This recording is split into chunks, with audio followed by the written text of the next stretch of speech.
din po kami. Bakit ganun kadami yung kanyang kuto? Pero yung kuto po talaga, parang nahihilo lang po sila, tumutuwad-tuwad lang. Ayun na, maliwanag na nga eh. Nakikita ko na sila, ang dami.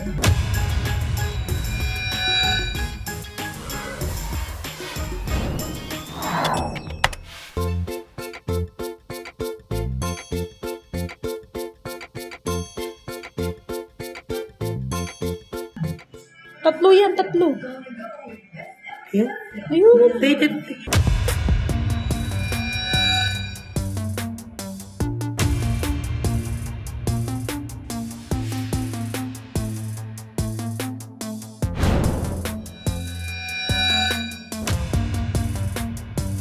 Nung chinek ko yung buhok niya before naman siya i-rebond, hindi ko naman po nakitang may mga kuto siya. Sinampo ko po muna siya. Tapos nung nag-blower na ako, malapit ng matuyo, pag section ko ng suklay, sabi ko, ay madam, marami po pala kayong alaga.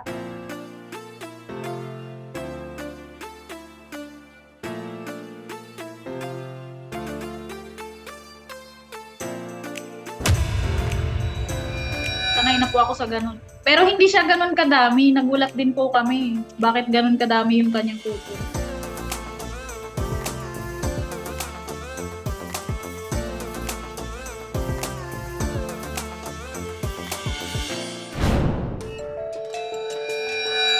Kapag nire-reban yung buhok, hindi po talaga namamatay yung kuto. Parang nahihilo lang po sila, tumutuwad-tuwad lang. Pero hindi po talaga sila namamatay.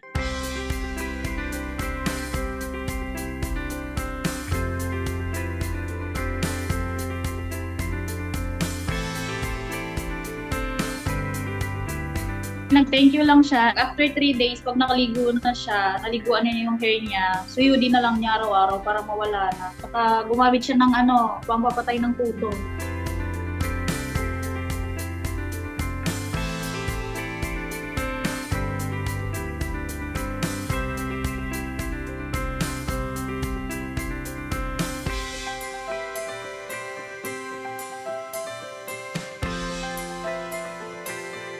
Yung gamit po niya, hindi na po namin ginamit sa ibang client po.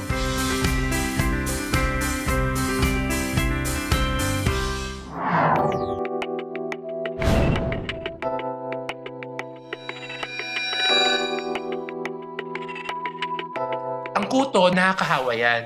So it's usually spread from person to person or yung mga gamit niya na nahawahan nung taong may kuto at nagamit niya. Pinagmumula nito is yung mga suklay o yung mga gamit na ginagamit din sa buhok or ano. Kailangan niya magpaggamot, hindi lang siya, kundi yung makasama rin niya sa bahay. Insekto kasi yung kuto eh. Kumakalat yan, lumalakad yan, basta meron siyang pwedeng pagkuhanan ng pagkain, which is usually tao, pwede siyang lumipas from one scalp to another.